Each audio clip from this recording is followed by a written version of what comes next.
we haven't gotten to Jed yet. Jed, we didn't forget about you. You speak last. You have the most to answer for because you're the one imposing the constraints and restrictions this offseason.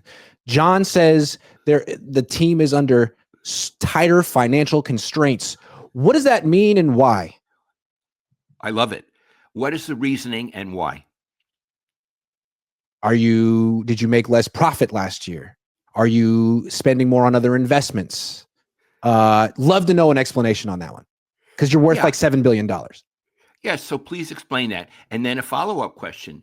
Now that you don't seem to be spending as much and you've lost some key players, although you may make some up in the draft, do you expect, as an owner, the team to be better than last season? Do you require, because you're the owner, despite some obstacles you put in the way of Lynch and Shanahan, do you require them to be better, or do you look at this as a year where you're lowering the standards temporarily for whatever reason to come back in 2026? What do you require from your GM and coach? More. The Brock Purdy thing is ultimately going to be his decision, largely his decision in terms of the money. And we've heard him talk about Brock. He always says Brock's a great guy. Love Brock. He's such a great guy. Okay. Is he a great quarterback though? Or do you feel he hasn't proven that yet? I love it. And in addition, you could say, there are numbers being talked about almost in the 50 millions. Yeah. Are you prepared at this time to hitch your wagon to his star? Yep. Because this will define your team for years to come. Are you prepared to do that, or is it still a lingering issue in your mind and your parents' mind? Yeah. And it's fair either way. Can you talk to us about it? Because if we were making the decision, if the Cohns owned the 49ers, we would be having these discussions and acknowledging that we really don't know when it comes to Brock Purdy. Some big questions with him. And they are ultimate questions. Yeah. It's not like giving the team to Joe Montana. No. Like, can you say for certain that his best days are ahead of him? Iggy, and what are his best days? Right. Iggy, what are his best days? From my point of view, hold on. He has no long game. Mm-hmm. When he throws long, especially down the sideline, it's an adventure. And it's usually not successful. Yeah. As you pointed out, he's known for being brilliant at sizing up a defense instantly at the line of scrimmage and as the play unfolds. But this last season, he threw a lot of picks in the fourth quarter, so he wasn't doing a lot of sizing up. It seems to me what he's really good at is reading quickly earlier in the game, gets the ball out very quickly, and he's very good over the middle. He's very good over the middle, especially on zone defenses. Although he's not a good running quarterback, he's a good scrambling quarterback. Yeah, he's elusive. And he's elusive, and he's wonderful, and he's brave. Mm-hmm. And that keeps plays alive. He's a good competitor. Wonderful competitor. Yeah. And I believe he's a good teammate. Yep. Good leader. Yeah. Yeah. I can see why they like him. You can make a list of the pros and it's like 20 long. But then you get to the cons and it's also 20 long. Yeah. Yeah. And I think Jed needs to, again, they may not answer these questions, but they need to hear these questions. It's your job and the others to ask the right questions and to not be timid about it. And if they give you blowback or they give you a look, it's not personal. It's their job and it's your job, and you don't take it personally. And you can also compare their answers to similar questions from last year. Last year, they were coming off the narrow defeat in the Super Bowl. They thought they had everything figured out.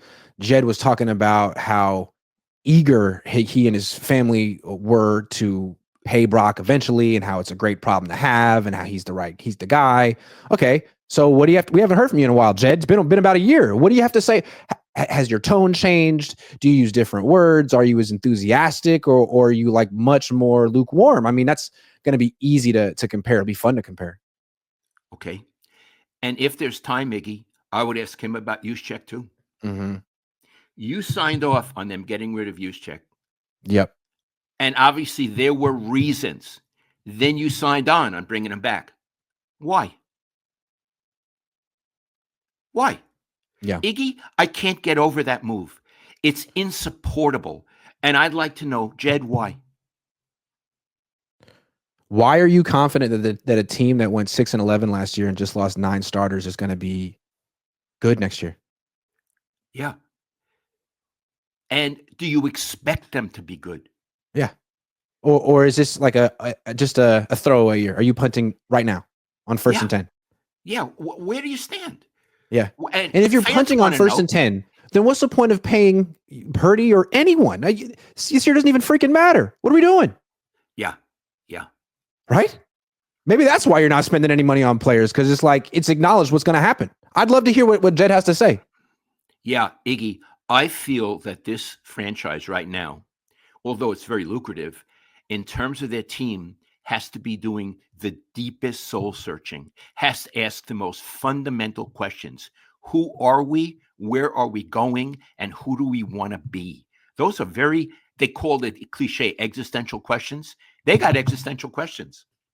Yeah, and the answers they've come up with is we're 6-11, but a bunch of rookies and Christian McCaffrey are going to save us. You sure? That doesn't sound that doesn't sound realistic. It sounds like a hope and a prayer to me. Yeah. Now, look, it might pay off in 2026, but 2025 sounds like a freaking hope and a prayer. Hope and a prayer. Now, again, McCaffrey may be phenomenal, and if he is, Iggy, that they got a vaults chance. them. Excuse me, that vaults them to another level. I'm sorry, I'm not entirely convinced because I saw him play. And then I saw him get hurt the second time. And Iggy, when he got hurt the second time, no one touched him. He just fell down. That's very frightening. I hope he's okay. He's apparently a good guy. He's a Stanford guy. I'm all in. Rah, rah, rah, Stanford. But I'm not so sure, Iggy, and I don't know who their backup running back is. Is your neck hurting you? It is hurting. Sorry. Here's the thing, though. Even if McCaffrey's great, let's say he's freaking great, plays every game, they still have huge issues on their defense that they didn't have a couple of years ago. They just got rid of every freaking starter who was a free agent. And now they did get Robert Saleh. He's great. But if they're starting 5 rookies, they could be bad again next year on defense. And this is a team that's built to run the ball and play defense. Right. Those are the 2 keys. Yeah. They're not going to be winning 38-37. It's not their style. Right.